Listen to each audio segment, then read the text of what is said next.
All right, what's going on? We are live. Spen Harris here of the Fireside Nets podcast with Spen and Nick. I'm going to give you guys my reaction to that Brooklyn Nets 123-109 season finale win, second place clincher in the playoffs over the Cavaliers. This was one of those games that the Nets needed to have.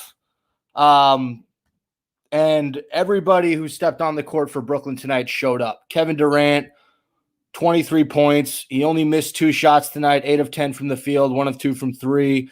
Kyrie Irving finishes the season in the 50-40-90 club. That is very hard to do, guys. 50-40-90. Kyrie Irving was 3 of 3 from three-point range, 7 of 11 from the field, which is ironic because him and KD are known as the duo that is 7-11. Some other notable performances. And Kyrie finished with 17 points, 6 assists, 13 assists for KD. He was 2 rebounds shy of a triple-double. You had Bruce Brown with 12, Landry Shamet with 12, Reggie Perry had 0, but Mike James had 14 points, Tyler Johnson had 10 points, and Jeff Green had 13 points. You had the play of the freaking year in this one. The steal, the behind-the-back throw from Blake Griffin to Kyrie Irving, who touch passes to Mike James, hard dribble, off the backboard to Kevin Durant for the throwdown. 4 different Nets, and I believe it was Claxton who caused the steal. So 4 different guys touched the ball within a 4 to 5 second sequence that resulted in probably one of the best plays that Brooklyn Nets fans will see all season with the Mike James off the backboard alley-oop to Kevin Durant. That was awesome. Mike James, I think, in these last few games has really solidified Sean Marks' decision to keep him for the rest of the year. He gives us another scoring point guard off the bench. He does a little bit more than Shamet in terms of creating for guys. He's great in the pick and roll game. I get a little nervous because Mike James can be a little too trigger happy at times. I mean, he shot the ball well in this one, 6 for 16, 2 of 6 from 3. 8 assists for Mike James. He was a minus 12, but I don't pay too much attention to that in a blowout like tonight. Overall, much needed win for the Nets, to close it out, get the 2 seed. You're now looking at Boston or Washington. The final thing I'll say about this game, 2 things. The game changed when Colin Sexton was ejected for that double flagrant for elbowing Kevin Durant in the face. Did I think that he should have been ejected? Probably not. You don't want to eject the team's opposing best player for accidental contact to Kevin Durant's face. But the refs looked it over. I mean, if you look at that slow motion, it looks really bad. He just elbowed Durant, and it wasn't like Durant's face was in the way of his elbow. His elbow came up, hit Durant in the face.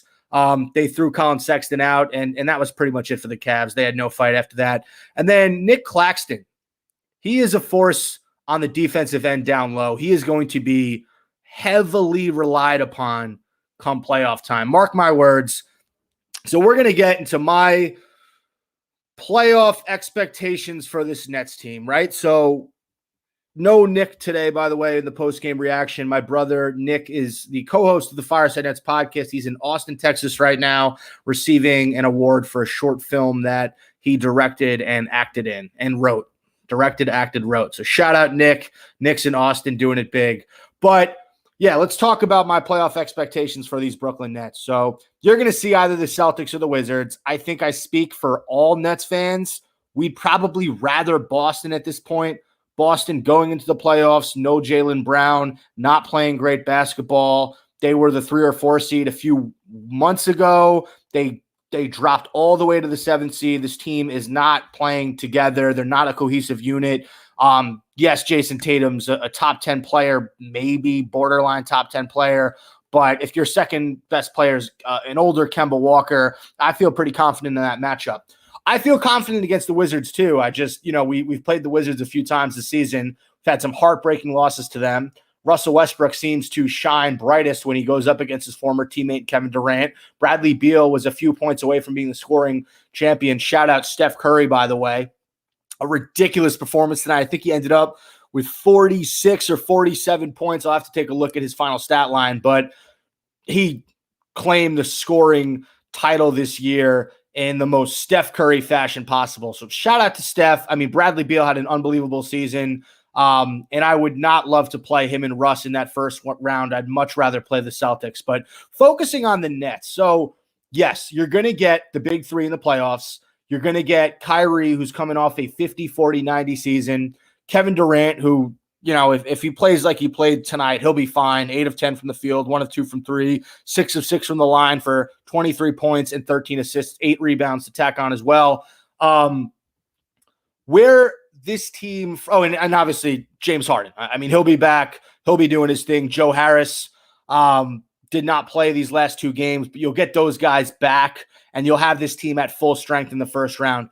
Where I get concerned with the Brooklyn Nets is on the glass.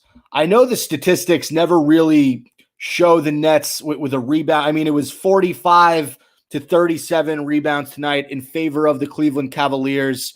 But you see it on numerous possessions that you have one big in there, right? It's either Claxton, it's Green, it's Blake Griffin.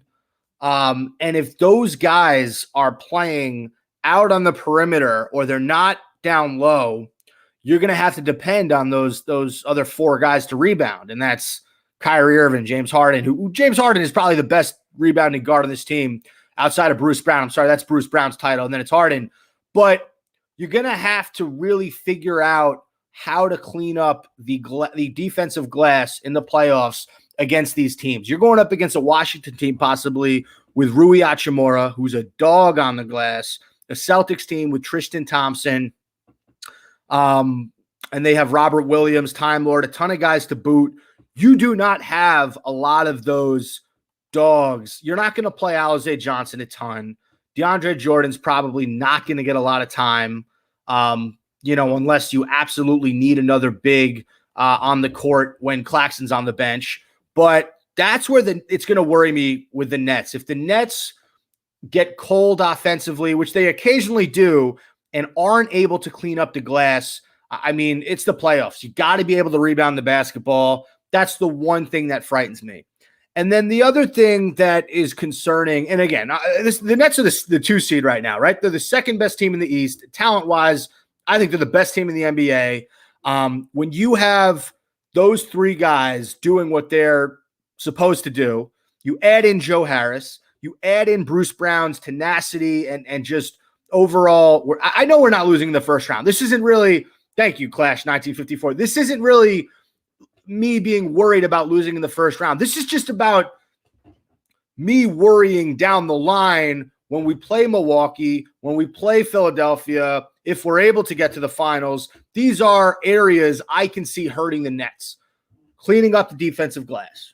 Nick Claxton's your best rebounder. Bruce Brown's probably your second best. And maybe it's a tie between Blake Griffin and James Harden for your third best rebounder. I mean, you don't have a ton of guys on this team who specialize in rebounding the basketball. So that worries me. The only other thing that concerns me is you have 3 alphas on this team. And you kind of saw it on yesterday against the Bulls, but no rebounds, no ring. Thank you. I mean, we'll do what we need to do, but it's just, you've seen that numerous times this year. There's definitely some areas where the Nets aren't elite, and rebounding is one of them. The other thing that concerns me is when the game starts, right? You saw it today. It was the Kyrie Irving show early. And when it's him and KD, that's pretty much it. It's those 2 guys switch on and off. You add James Harden to the mix. And what you got on Saturday was almost all 3 guys deferring to each other at the same time. Chicago was able to jump out to a 12-0 lead. And that was that. And the Nets were able to right the ship. I mean, Chicago's a joke of a team without Zach LaVine, so it was an easy win for the Nets. But you can't get hit like that in the playoffs and just expect to come back because you're an extremely talented roster. You need to have a game plan, in the first 10 to 12 minutes of these games. In the first quarter, in the first 4 to 5 minutes, what are you going to hit them with? In the past, we've seen a lot of Joe Harris off-ball screens getting him some looks. We've seen Kyrie Irving go to work to start the game. James Harden, a lot of those games without KD where it was just Harden and Kyrie, you'd see Harden started off for the Nets. And tonight you really saw a great start. I mean, the Nets were up, I think it was like 19-7 or 20-7. They got off to a great start. Cleveland came back to score 24 in the first, but at one point it wasn't even close in the first quarter. So it's just about, how does this Brooklyn Nets team start in these playoff games? You do not want to give a Wizards, a Milwaukee, a Miami, you don't want to give them confidence in the first, second quarter. You don't, because once it's like boxing. Once you see a boxer get hit a ton of times in those first few rounds, yeah, maybe Mike Tyson can come back. Maybe Muhammad Ali can come back and knock the guy out, but you'd rather they didn't take those shots early. And I just, I look at this Nets team, and there are a lot of moments this year where they do not show up in the first quarter. And in the regular season, that's okay. You kind of, you take that, and the next three quarters, you do what you can with Durant, and you come back and you win the ball game. But when you're in the playoffs, man, it's a different animal. Now, I know we have three guys who are extremely well-versed and experienced when it comes to the playoffs. Kevin Durant's a two-time champion. Kyrie Irving has played in 3 finals, and he's a world champion. James Harden has been as far as you can get to without actually being in the championship. But I mean, he's been in the playoffs forever. And obviously there's that narrative that Harden isn't able to compete when the going gets tough, whether it was Chris Paul, whether it was Russell Westbrook, whether it was Dwight Howard. Those Rockets teams, they just didn't get the job done against some elite Lakers teams, against the Warriors when it was the Curry, Klay Thompson, Kevin Durant show. So this is a James Harden who's coming into this playoffs with a lot to prove, but he has his best supporting cast he's ever had since he was in Oklahoma City with KD and Westbrook. You have a ton of role players in Joe Harris, Bruce Brown, who are kind of tasting their first playoff experience. I mean, I know Harris was in it, I think, the last 2 years, but not with a team like this, not with a role like this. And then you also have Bruce Brown. Bruce Brown's been on the dumpster fire Pistons his whole career. Shamet on the Clippers, little bit of playoff experience, not a ton.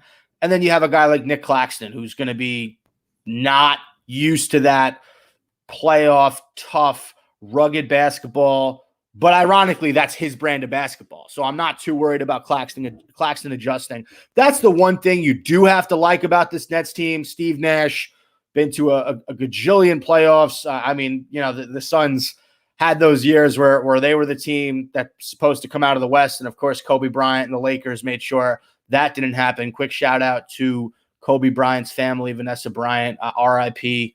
Kobe was inducted into the Hall of Fame yesterday alongside Kevin Garnett and Tim Duncan, and just one of the best players to ever do it. Shout out Kobe Bryant. He is the reason why a lot of teams in the West never got a shot at an NBA championship. But that's something you really have to like about this Nets team, is how experienced these guys are, how many big games Kevin Durant, James Harden, Kyrie Irving have played in. They're going to lead the way for these younger guys, the Bruce Browns, the Shamets, the Claxtons. Joe Harris isn't a young player by any stretch, but they're going to really be able to lead by, example. And I'm not worried about the first round. Do I want to play one team over the other? Hell yeah. I'd love to see Boston instead of the Wizards. But I think regardless, whoever we play, we're going to beat, either team in the first round. We're going to move on. And then the real question is, who comes out of that 3 and 6 matchup? The Bucks and the Heat. The easy answer is the Bucks, but you do not want to be the person to sleep on Jimmy Butler and Bam Adebayo. I don't want to be that person. I don't want to see them I'd rather see the Bucks than the Heat. And I know it's a be careful what you wish for, but I just know Butler and Adebayo have that tough playoff experience. They were the Eastern Conference champions last year. I'd much rather see Giannis and his choking ass than Butler and Adebayo, who are just straight dogs when the playoffs start. On the other end, you have the Sixers. They get the 1 seed for the first time since AI was on the team. We get the 2 seed for the first time since Jay Kidd was on the team. So a lot of accomplishments for the Nets and the Sixers that they haven't really experienced in a long, long time. You wish we would have got the 1 seed. It's not the end of the world. I think we're fine at the 2. At least we didn't fall to the 3. And then that final series, you have the Knicks and the Hawks, the 4 and 5. So the winner of that's going to play the Sixers. I mean, if I'm the Sixers, I think I'd rather play the Hawks. I don't want to have to play a Knicks team that ranks first defensively in a lot of things. But I'll say this, as a Nets fan, it would be really cool to eventually see the Knicks and just kick the snot out of those guys. I'm talking Kyrie's going for 30. Harden is making Derrick Rose, Emmanuel Quickly, Frank Ntilikina, Elfrid Payton, Alec Burks. I don't care who you put on James Harden. He's going to make all those guys look silly. Let Randall go for 30 and 10. But who do the Knicks have that's going to cover Kevin Durant? I mean, who's going to cover Kyrie Irving? Yes, defensively, they're great. I would love to see that series. We wouldn't get it until, I guess, if the Heat beat the Bucks and the Knicks beat the Hawks, correct me if I'm wrong, people on the live stream, but the Nets would play the Knicks and the Sixers would play the Heat, right? Because the Heat would be the 6th seed, they're the higher seed, or lower seed, depending on how you view that. But I'm excited. I mean, this Nets team is they're just a force to be reckoned with. You had the play of the year in this game tonight. These last few games were a nice tune-up. You had that stretch where you lost 4 in a row, I believe. The Nets weren't playing great basketball, and they kind of turned on the switch these last few games before the playoffs. But any questions for the live streamers out there? Again, this is Spen Harris with Fireside Nets. Thank you guys for tuning in. I'll go on for a few more minutes, but I'm going to call it a night. I got I don't even know how to say this drink. It's a Brazilian rum drink. I'm going to try to pronounce it for you guys because it's just delicious. It is called the Capirna. Capirna. It's Brazil's national cocktail. It's made with cachaça, sugar, and lime. It's delicious. It's really good. I don't know if you guys are drinkers, but check out Brazil's national cocktail. That's absolutely what I'm drinking right now. And I just real quick, I just want to thank you so much, Class 1954. I appreciate it. Fireside Nets is our podcast. We come out with an episode every Tuesday morning. Usually I have my brother Nick alongside me with these post-game reactions, but Nick is in Austin, Texas right now. He is accepting an award for his short film. So congratulations, Nick. If you guys want to watch his short film, it's called Leanne. It's about 4 or 5 minutes. Very funny. My brother has a dark, twisted sense of humor. And real quick, I do want to shout out, the Fireside Nets. It's a great podcast, but we're part of a larger Nets community on Twitter. And what I've learned this past year is a lot of the people in the Nets community are just great people. And if you're ever on Nets Twitter, you can see the interactions that we have with everybody. Everybody's super supportive of each other. Sure, there are arguments. Sure, some people have differing opinions. But at the end of the day, we're a family. And it wouldn't be right for me to do this and not shout out the Talking Nets guys. Talking Nets is John Boy Media's Nets podcast. Keith McPherson and Hudson Flynn. They do a great job. But I'll get to you in 2 seconds. They invited, they got a block of tickets for the game against the Bulls on Saturday. I went to the game with a few friends. I met the Talking Nets guys in person. They're just as nice as they appear to be on Twitter and on their podcast, and had a blast watching the Nets just beat up on the Bulls. Essentially, Jeff Green just beat up on the Bulls on Saturday. So shout out to Keith, shout out to Hudson. You guys are awesome, and you've been doing a great job covering the Nets all year, and just happy to be part of the Nets community. Will Mike James be in the playoff rotations? That's a great question. So in order to answer that, let's kind of look at what he provided the Nets these last few weeks and really think about if there are minutes for him. So we signed Mike James when James Harden suffered that hamstring setback, and then Chris Choyoza had his broken hand injury. We lost 2 guards really quick. And as much as I love Bruce Brown and Landry Shamet, those guys are much closer to either true shooting guards or in Bruce Brown's case, he's sort of like a shooting guard, small forward hybrid. But neither of those guys can really play the point and distribute like a Kyrie or James Harden has the capability to do. I mean, Shamet, he just doesn't look natural off the pick and roll, off the dribble. Doesn't have the best vision in the world. And Bruce Brown is not a great ball handler in general. I love Bruce Brown, tenacious, diving after loose balls. Him and Blake Griffin are Mr. Hustles on this team. But the Nets were in desperate need for a point guard, or at least another guard who can handle the ball and make plays. And they signed this guy, Mike James, out of Europe. Now, I knew nothing about Mike James. I'm sure 98% of Nets fans didn't either. But what you've seen from Mike James is someone who's not 5'7", no offense, Chris Treosa, but someone who's tall enough at the point guard position, capable enough from a scoring aspect, as well as savvy enough to make the right play, make the right pass, get guys involved. I mean, there were moments during that 4-game losing streak a few weeks ago where I thought that Mike James was playing the best basketball on the team. With Kyrie, with KD, with all these guys, I thought Mike James was phenomenal. He absolutely deserved to be signed for the rest of the season. And I think that he should get some playing time. And what I mean by that is, you have James Harden, Kyrie Irving, Landry Shamet, Bruce Brown, Joe Harris. Those are your 5 wings. And then obviously you have Kevin Durant, but Durant's playing that 4 alongside Blake Griffin, Jeff Green, and Nick Claxton. So the question is, where does Mike James fit? When is he playing? In those third quarters, when you need someone to kind of handle the rock, you want to give James Harden a rest, play Mike James and Kyrie Irving. Even you can have Kevin Durant on the bench. I don't care.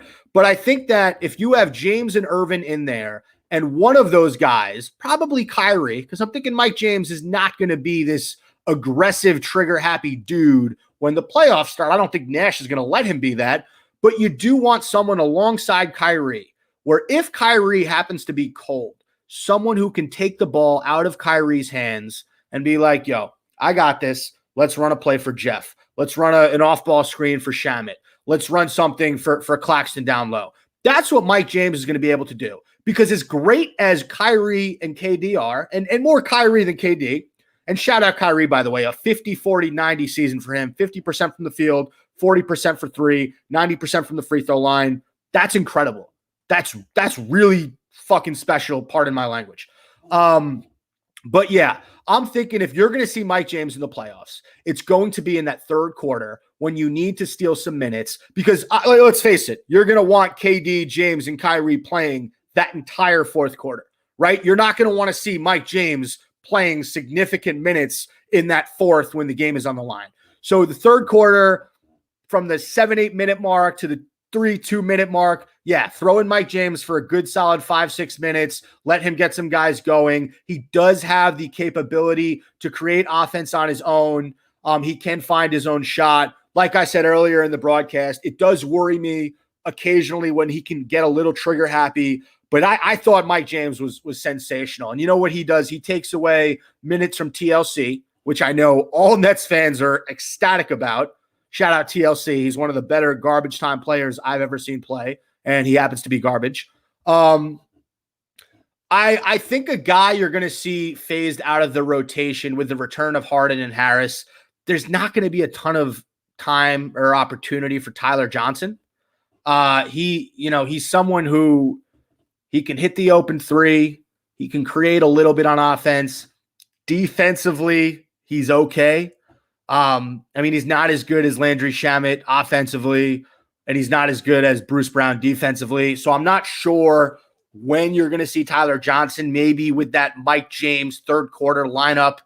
I know Nash likes to find him minutes, but I'm just not sure against these playoff teams. When you have the 2 and the 3 on the opponent are going to be 6'7", 6'8", who do you put Tyler Johnson against? I don't want him covering Chris Middleton. I don't want him covering Duncan Robinson. we're talking about the Wizards. I don't want him near Bradley Beal or Rui Hachimura. He can't cover Davis Bertans. So, yeah, I don't think that Tyler Johnson's going to see a ton of time. And then the final thing I'll close out with is this. Our front court is offensively one of the more gifted front courts left in the East. Jeff Green and Blake Griffin. I mean, Green has been on a tear lately. Blake has really shown how smart he is on offense. He's a more than capable passer. He's a playmaker. He can hit the occasional three. I think he takes too many threes, but him and Green offensively are fantastic. You add in Nick Claxton, who has improved. He's picked up his play these last few games. Those three guys are going to be very, very, very important for the Nets. I don't think you're going to see DeAndre Jordan much in the playoffs. There's not really a need for him if you're gonna go with Claxton and Green at the 5 and then occasionally Griffin. But we'll see. My final and again, like I said this way earlier in the broadcast, the one thing that concerns me about the Brooklyn Nets is Nick Claxton is your only rebounding big. Bruce Brown is the second best rebounder on this team, tied with, I think, James Harden. Jeff Green and Blake Griffin are great. Rebounding is not really their game. So it just worries me if you're cold on offense and you can't clean up the glass on defense. Teams like the Wizards, the Bucks, the Sixers, they can steal games that way. But our offense is so superior to everyone we play.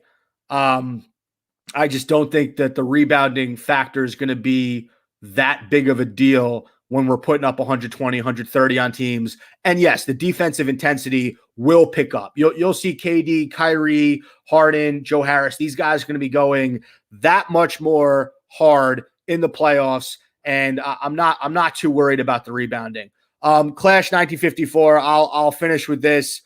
Everybody's better with James Harden. If you guys notice, Landry Shamet basically got out of his shooting slump right around when James Harden returned to the court. Nick Claxton started playing better when James Harden came back. Go down the list. Bruce Brown's been great these last few games. Jeff Green. How much better has Jeff Green been since Harden's been back? He was in a slump as well. Everybody is better when James Harden is playing. And what Harden does is, even though he didn't play great against the Bulls, the game before that, I can't think I think it was the Spurs. Yeah, the Nets beat the Spurs. Harden was fantastic against the Spurs. He just lifts everybody on this team. And you see the habits that Kyrie, KD pick up. I mean, the Nets had the fucking play of the year tonight, right? The play of the year with 4 guys that touched the ball in 5 seconds, and none of them was James Harden. But that play, I don't think that play happens if James Harden isn't on the Brooklyn Nets. If the energy around this offense isn't predicated on making the extra pass and finding the open man. That was the most unselfish play that I've seen. I mean, everyone had an opportunity on that play to make something. Like, yeah, Blake had the fantastic behind the back. Kyrie could have went up with it. He pushed it to Mike James. Mike James had a wide open layup, but he said, no, I'm going to get KD this alley-oop, and boom. And that play doesn't happen without James Harden basically leading the team in assists for the majority of the year. So final thoughts. Nets look very good going into the playoffs. I'm looking at a starting lineup of Kyrie Irving, James Harden, Joe Harris, Kevin Durant, and that 5, I would say Nick Claxton for defensive purposes. I think Steve Nash will probably go Blake Griffin, and you'll see Claxton and Jeff Green be the first 2 guys off the bench. But me personally, I think the energy that Nick Claxton can come out with right out of the gate, and then you replace him with a Jeff Green or a Blake Griffin with that second unit. The problem is you don't really want to play 2 of those guys at the same time, but you probably will have to when Durant sits. My holy king, Blake Griffin, he's been very solid for the Nets. I still think he has another gear that he can reach. Defensively, you had that game against Jokic where Nikola Jokic, where Blake Griffin just wore him out. And But for me, our finishing lineup. So yeah, for me, I'll say that I want Claxton as the 5 to start. And our finishing lineup, I guess, I'm not the biggest Joe Harris fan come crunch time. So for me personally, with a finishing lineup, I'm going Kyrie Irving, James Harden, Kevin Durant. Give me Jeff Green and Blake Griffin, or Jeff Green and Nick Claxton. Some variation of that. I just it's tough. I would say Jeff Green and Blake Griffin is and you throw Durant, Kyrie, and James out there. If you need, you have Harris and Claxton right there to sub in. But I think you can hang defensively enough with Griffin and Green as your front court defense. And also offensively, that's your best lineup in regards to height. Because if you look at that lineup, Kyrie is 6'2" or 6'3", Harden 6'2" or 6'3". I think Harden's actually 6'4". And then you have KD as your 3, who's 6'10", Jeff Green, who's 6'10", Blake Griffin 6'9". That would be my finishing lineup. Those 5 guys. Griffin's not a shot blocker. I understand that, but Griffin can wear down big men. That's my one thing with Blake. He's not going to stuff you, but he's going to body the crap out of you. All right, guys. I've been on for 30 minutes. That's way longer than I usually do. I guess because my brother's not here. I just decided to talk my face off. But I appreciate everybody who tuned in. You can check out our podcast, Fireside Nets with Spen and Nick, brought to you by Empire Sports Media. You see it behind me. We post an episode every single Tuesday morning. So look for that Tuesday mornings. I talk with my brother Nick about everything that's basketball. Have a great night, guys. My holy king, Edwin from tomorrow, Clash 1954. You guys are the real MVPs. Enjoy the rest of your nights, and let's hit Monday running, guys. We got the playoffs coming up. Go Nets.